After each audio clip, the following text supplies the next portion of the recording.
안녕하세요 여러분. 오늘의 흥미로운 영상 내용은 최대 73%까지 급등할 수 있는 30개 AI 주식. 강세적인 기술 분석가에게 사랑받고 있습니다. 그리고 트럼프에게 북극을 장악하려면 쇠빙선이 필요하다. 핀란드가 돕고 싶어한다. 에 관한 것입니다. 우선 좋아요 버튼을 누르고 채널 구독 및 알림 설정도 잊지 마세요. 여러분의 관심과 지지가 저희에게 큰 힘이 됩니다. 첫 영상은 월스트리트 저널의 최신 보도를 바탕으로 AI 혁명을 이끄는 30개 강력한 주식에 대해 자세히 전해드리겠습니다. 이 영상은 인공지능 투자에 관심 있는 분들이라면 꼭 주목하셔야 할 내용입니다. 2025년 5월 10일 월스트리트 저널은 미국의 대표적 기술 낙관론자이자 웨드부시 증권 소속 애널리스트인 다니엘 아이브스의 분석을 소개했습니다. 그는 인공지능, 줄여서 AI가 40년 만에 가장 큰 기술적 변혁이라고 평가하며 이 산업이 단순한 유행이 아닌 전 세계 산업의 지형도를 바꿀 거대한 흐름임을 강조했습니다.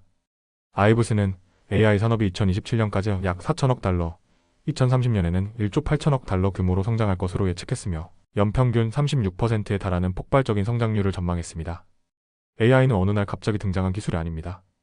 수십 년간 천천히 발전해온 기술이지만 챗GPT 같은 일반 사용자용 서비스가 공개되면서 본격적인 대중화가 시작되었고 기업 간의 AI 경쟁이 치열해졌습니다.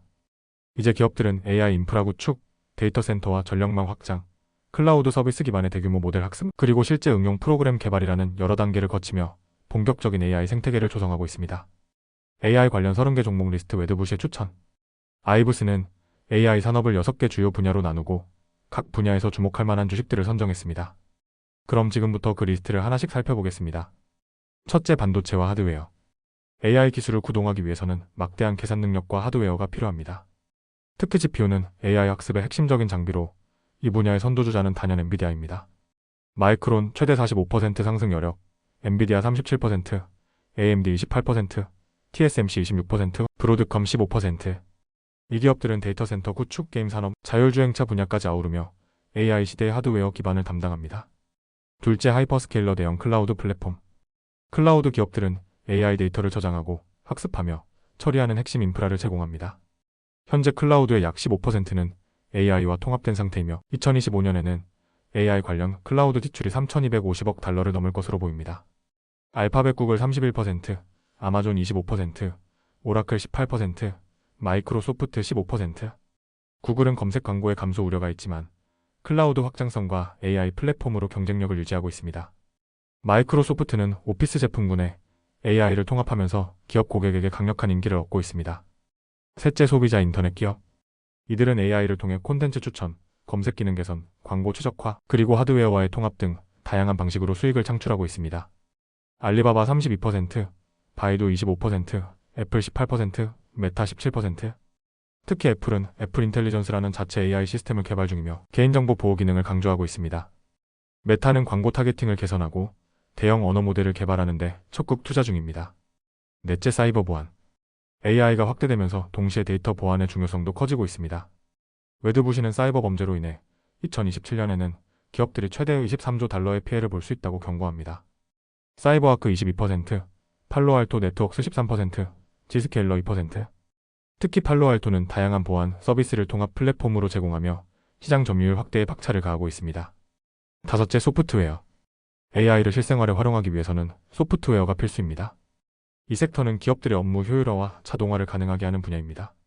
이노데이터 65%, 엘라스틱 50%, 몽고디비 46%, 사운드하운드 AI 43%, 세일즈포스 31%, 어도비 26%, C3, AI 24%, 스노우플레이크 15%, 페가시스템즈 13%, 서비스나우 11%, IBM 0%, 팔란티어 -16%. 이 중에서도 팔란티어는 정부와 대기업을 위한 AI 기반 데이터 분석 소프트웨어로 주목받고 있지만 현재 주가가 목표치를 상회하며 과열 우려도 제기되고 있습니다. 여섯째, 자율주행 및 로보틱스. 마지막으로 AI가 실제 로봇과 차량에 적용되는 분야입니다. 과거에는 공상과학 영화의 전유물이던 자율주행과 로봇 기술이 현실로 다가오고 있습니다. 오클로 74%, 테슬라 7%.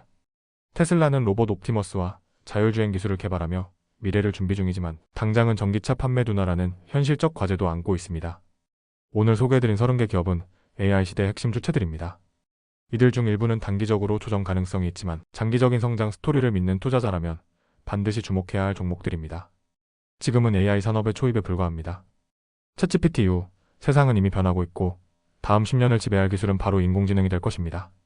다음의 흥미로운 영상에서는 북극을 둘러싼 국제 전략과 기술, 경쟁의 최전선에 있는 나라, 바로 핀란드의 이야기를 전해드리겠습니다. 이번 내용은 미국 경제 전문지 월스트리트 저널의 2025년 5월 11일 보도를 바탕으로 구성되었습니다. 트럼프 대통령의 북극 전략과 그 속에서 떠오른 핀란드의 핵심 역할, 그리고 쇠빙선이라는 특수 선박의 숨은 세계에 대해 함께 살펴보시죠. 핀란드는 쇠빙선 강국입니다. 세계에서 운항 중인 쇠빙선 중 무려 80% 이상이 핀란드의 기술과 설계를 기반으로 만들어졌습니다.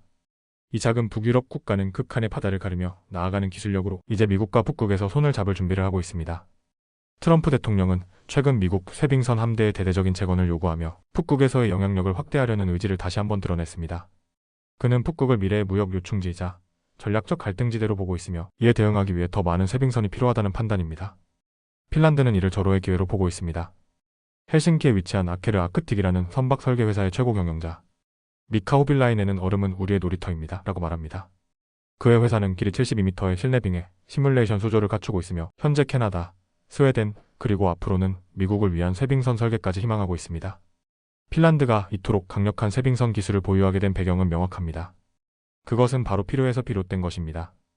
핀란드의 발트해는 세계에서 가장 바쁜 항로 중 하나이면서 동시에 정기적으로 얼어붙는 유일한 혼잡수로입니다. 이를 뚫고 무역을 지속하기 위해 핀란드는 자체적으로 쇠빙선을 설계하고 건조하는 기술을 발전시킬 수밖에 없었습니다. 지금도 핀란드에는 아케르 아크틱 외에 쇠빙선을 실제로 건조할 수 있는 조선소가 3곳 있으며 선박을 미세하게 제어할 수 있는 회전식 외부 엔진 포드, 즉 프로펠러가 달린 동력 모듈까지 자체적으로 개발합니다. 이 엔진 기술은 놀랍게도 핀란드의 사우나에서 땀을 흘리던 엔지니어들의 아이디어에서 탄생했다고 합니다. 핀란드 대통령 알렉산더 스톱도 이 기회를 놓치지 않으려는 모습입니다.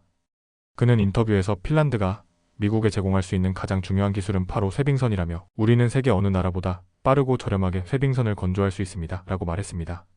이에 대해 트럼프 대통령도 소셜미디어를 통해 핀란드와의 관계 강화를 선언하면서 쇠빙선 대량 구매와 개발 협력 의지를 분명히 밝혔습니다. 현재 미국은 쇠빙선 부족 문제를 겪고 있으며 2025년 3월에는 핀란드, 캐나다와 함께 쇠빙선 협력 협정 RC에 서명하며 기술 공유를 약속했습니다. 쇠빙선은 단순한 선박이 아닙니다. 화씨 영하 50도에서도 작동해야 하는 극한 기계이며 일반 선박보다 두껍고 튼튼한 선체, 비정상적으로 넓은 활 부분을 갖고 있어 얼음 위로 올라가 무게로 빙판을 부숴 나아가는 구조입니다. 특히 비대칭 선체를 가진 러시아용 구조선 발티카호는 옆으로 주행하며 기존에 두 척이 필요했던 통로를 단독으로 확보할 수 있을 정도로 혁신적입니다. 이 기술 역시 핀란드가 만들어낸 결과입니다. 이런 기술이 미국 안에서 직접 구현될 수도 있습니다. 헬싱키 조선소는 한때 러시아 자본에 소유되어 있었으나 우크라이나 전쟁 이후 캐나다 기업 대입이 조선소로 소유권이 이전되었습니다. 이 조선소는 현재 미국 조선 계약을 따내기 위해 핀란드의 기술력과 인프라를 그대로 미국으로 가져오려는 계획을 세우고 있습니다. 데이비의 최고 경영자 제임스 데이비스는 핀란드의 설계와 건조 시스템이 특이하다고 말했습니다. 계획이 완전히 확정되기 전에도 선박 건조에 착수할 수 있는 유연한 시스템 덕분에 시간과 비용을 크게 줄일 수 있다는 장점이 있습니다. 하지만 일각에서는 우려의 목소리도 나옵니다. 미국과 캐나다의 조선소가 핀란드의 기술력을 모방하거나 빼앗는 것 아니냐는 우려입니다. 그러나 전문가들은 핀란드의 축적된 노하우는 쉽게 복제될 수 없으며 그 기술의 깊이는 단기간에 따라올 수 없는 영역이라고 말합니다.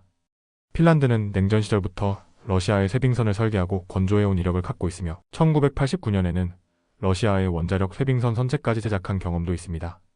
하지만 2022년 러시아의 우크라이나 침공 이후 핀란드는 러시아와의 협력을 중단하고 서방과의 방위 협력, 특히 나토 가입과 북극 전략 강화로 방향을 바꾸었습니다. 마지막으로 쇠빙선의 설계는 단순한 이론으로는 불가능합니다. 얼음의 밀도, 불순물, 온도, 두께에 따라 선박의 반응이 달라지기 때문입니다. 그래서 아케르 아크틱은 소형 모형 선박을 탱크에 반복적으로 시험 주행시키며 데이터를 축적하고 실제 환경에서 실험을 반복하며 AI 기반의 예측 모델까지 지속 개선하고 있습니다. 회사의 수석 설계자 호빌라인에는 말합니다. 이건 책에서 배울 수 있는 게 아닙니다. 여러분, 오늘의 이야기는 단지 쇠빙선이나 핀란드의 기술력에 관한 것이 아닙니다. 이것은 북극이라는 거대한 전략 무대에서 누가 가장 빠르고 유연하게 움직일 수 있느냐를 보여주는 이야기입니다. 핀란드는 작지만 민첩한 기술 강국이고 트럼프 대통령은 그 기술을 미국의 전략적 미래를 위해 적극적으로 끌어들이려 하고 있습니다. 앞으로의 북극 경쟁, 그리고 이 속에서 형성될 새로운 국제 협력 구도는 우리 모두가 주목해야 할 지점입니다. 오늘은 여기까지입니다. 다음 영상에서 더 유익하고 흥미로운 내용으로 찾아뵙겠습니다. 이 영상은 투자 의견이 아닙니다. 매우 감사합니다.